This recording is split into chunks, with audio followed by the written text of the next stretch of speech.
सावंत जेपीसीवर होते त्या संदर्भात त्यांनी सर्व बैठकांना हजेरी लावलेली आहे। त्यांनी ज्या गोष्टींना आक्षेप घेतला तो रेकॉर्डवरती आहे। त्यांनी एक डिसेंट नोट सुद्धा दिलेली आहे, ती रेकॉर्डवरती आहे आणि आमच्या भूमिका अत्यंत पारदर्शक आहेत। फक्त मी वारंवार ह्या लोकांना सांगेन, मूर्ख लोकांना, हे वक्फ बोर्ड आणि हिंदुत्व असं करून तुम्ही हिंदुत्वाचा अपमान करताय। वक्फ बोर्ड हा पूर्णपणे वेगळा विषय आहे आणि अयोध्या हिंदुत्वाचा विषय आहे। जम्मू काश्मीरमधून 370 कलम हटवणं हा हिंदुत्वाचा विषय आहे। काशी मथुरा हिंदुत्वाचा विषय, कळलं? छत्रपती शिवाजी महाराजांचे विषय हिंदुत्वाचे विषय आहेत। संभाजी महाराजांची हत्या हिंदुत्वाशी संबंधित आहे। वक्फ बोर्डचा विषय हा हिंदुत्वाशी संबंधित नाही। आज संध्याकाळी बिल पास झालं, मंजूर झालं, त्याचा या देशाच्या समाज जीवनावरती कोणताही परिणाम होणार नाही।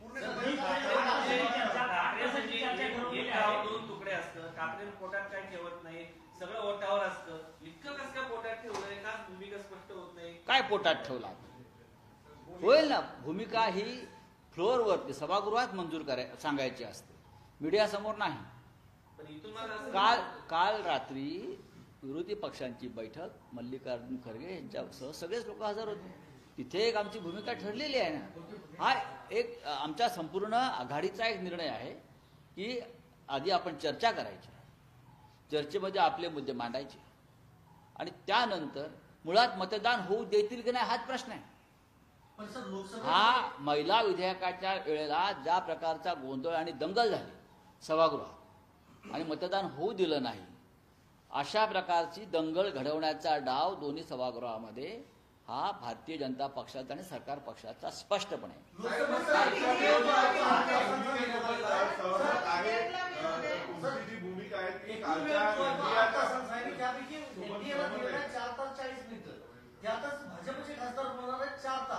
एनडीएच्या पक्षांना फक्त 40 मिनिटाचा वेळ आहे आणि तुमच्याकडे 3 तास 20 सेकंदाचा वेळ आहे। 20 मिनिट हो, त्यातला आम्हाला 5 मिनिटं मिळतात शिवसेनेला। पण आम्हाला 5 मिनिटं पुरेशी असतात। एनडीएच्या घटक पक्षांना सर पण इंडिया ब्लॉकची काल तुम्ही बैठक अटेंड केली, तर त्या इंडिया ब्लॉकची जी भूमिका ठरली आहे त्यासोबत तुमची सहमत आहात तुम्ही 100% सर्व प्रकारे? कालच्या बैठकीत चर्चा झाली, सगळ्यांची मतं जाणून घेतली खरगे साहेबांनी। म्हणजे आम्ही एकमेकांनी मतांचं आदान प्रदान केलेलं आहे आणि असं जे काय वातावरण निर्माण केलं जाते अख्खा देश या बिलाकडे बघतोय वगैरे असं काय नाही। कोणी या बिलाकडे फार पाहत नाही। अशी बिलं येतात आणि जातात। तिहेरी तलाकचं बिल आलं आणि गेलं, आम्ही त्याच्या बाजूने उभे राहिलो। तिहेरी तलाकचं बिल आलं आणि गेलं। आज तिहेरी तलाक कोणाला आठवत सुद्धा नाहीये, हे बिल आलं आणि गेलं। केंद्रीय गृहमंत्र्यांनी असं म्हटलंय, महाराष्ट्र मॉडेलवर लक्ष केंद्रित करा, असं एनडीएला आणि खासदारांना सूचना केली। त्यासाठी जे बिल आलंय, बिहारसारख्या राज्यामध्ये हिंदू आणि मुसलमान यात पूर्ण दुफळी माजावी, गोंधळ निर्माण व्हावा आणि दंगली व्हाव्यात, अशी भारतीय जनता पक्षाची भूमिका आहे। नितीश कुमार हे पूर्णपणे मानसिकदृष्ट्या शारीरिकदृष्ट्या विकलांग झाला, आपण पाहत आहे। नितीश कुमार यांचा पक्ष या निमित्ताने गिळायचा, नष्ट करायचा, आपला सामावून घ्यायचा, हे भारतीय जनता पक्षाचं पुढचं पाऊल आहे। पण महाराष्ट्र मॉडेल म्हटलं जातंय। महाराष्ट्र मॉडेल म्हणजे भ्रष्टाचार, घोटाळे, मतं विकत घेणं, दंगली घडवणं, तणाव निर्माण करणं, हेच महाराष्ट्र मॉडेल, दुसरं काय आहे? जसं महाराष्ट्रात घडलं, एकनाथ शिंदेना काढून देवेंद्र फडणवीस यांना मुख्यमंत्री करण्यात आलं, तेच महाराष्ट्र मॉडेल बिहारमध्ये वापरला जाणार का, याबद्दल शंका नितीश कुमार यांचा पक्षच गिळण्याचा प्रयत्न सुरू झालेला आहे।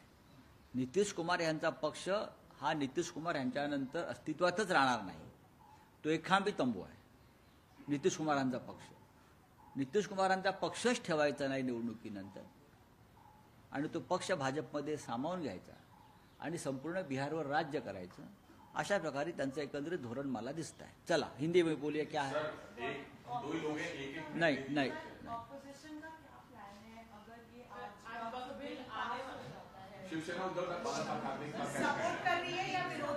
बात ऐसी है, लोकसभा में ये बिल आज पेश होगा।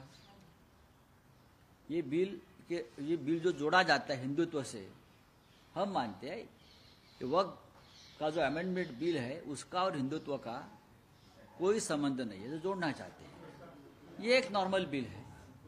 ऐसे बिल आते हैं और चले जाते हैं।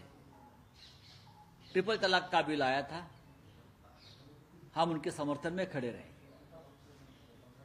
370 डिमोलिश करने का बिल आया था, हम उनके समर्थन में खड़े रहे, क्योंकि in the interest of nation और मुस्लिम महिलाओं के लिए ये बहुत महत्वपूर्ण बिल था। लेकिन ये जो वक्फ बोर्ड का बिल है वो प्रॉपर्टी वॉर चलेगा। उसके बाद ये जो पूरा प्रॉपर्टीज है 2.5 लाख करोड़ की, ये प्रॉपर्टी में कौन कितना हिस्सा कौन सा उद्योगपति को जाएगा, बीजेपी स्पॉन्सर, मोदी जी के मित्र, ये पूरा प्रॉपर्टी का विवाद आने वाले दिनों में चलाने के लिए ये बिल लाया गया है। उसमें ना हिंदुत्व से संबंध है, ना कोई इस्लाम से संबंध है। ये सरकार की मंशा साफ है कि जो भी देश में प्रॉपर्टीज है वो किसी अपने खास उद्योगपति के झोले में डालो। तो वक्फ बोर्ड की प्रॉपर्टी क्यों छोड़े? ये प्रॉपर्टी भी भविष्य में और किसी के हाथ में जाने वाली है। सर, अभी खबर आई है अजीत पवार जी के पार्टी ने भी ऐसा निर्णय किया है कि हम लोग हाउस में जाकर फिर निर्णय करेंगे, समर्थन करेंगे बिल का या विरोध करेंगे। कुछ ऐसी बहुत सी पार्टियां हैं जो एनडीए में भी शामिल है। मैं आखिर तक देखता रहूंगा कि नीतीश कुमार जी और तेलुगु देशम के सांसद क्या करेंगे। आज बाहर एक बोल रहे, लेकिन उनके भी उधर पार्टी में, दोनों की पार्टी में, चिराग पासवान की पार्टी में बहुत मतभेद है इस बिल के बारे में। नाम को पहचान बनाना कोई आसान काम नहीं है। इसके लिए चाहिए मेहनत, लगन और भरोसा। और इसी भरोसे के साथ टैबा कैटरर्स एंड डेकोरेटर्स लेकर आए हैं आपके लिए सभी तरह के पार्टी फंक्शन, जैसे वेडिंग के लिए, प्री वेडिंग के लिए, हल्दी कार्यक्रम के लिए, बर्थडे पार्टी के लिए शानदार डेकोरेटिंग और कैटरिंग की सुविधा। फोटोग्राफी एंड वीडियोग्राफी के साथ साथ पूरी इवेंट प्लानिंग करते हैं, बहुत ही premium quality and affordable rates पर। तो देर किस बात की, बुकिंग के लिए दिए गए नंबर पर आज ही कांटेक्ट करें।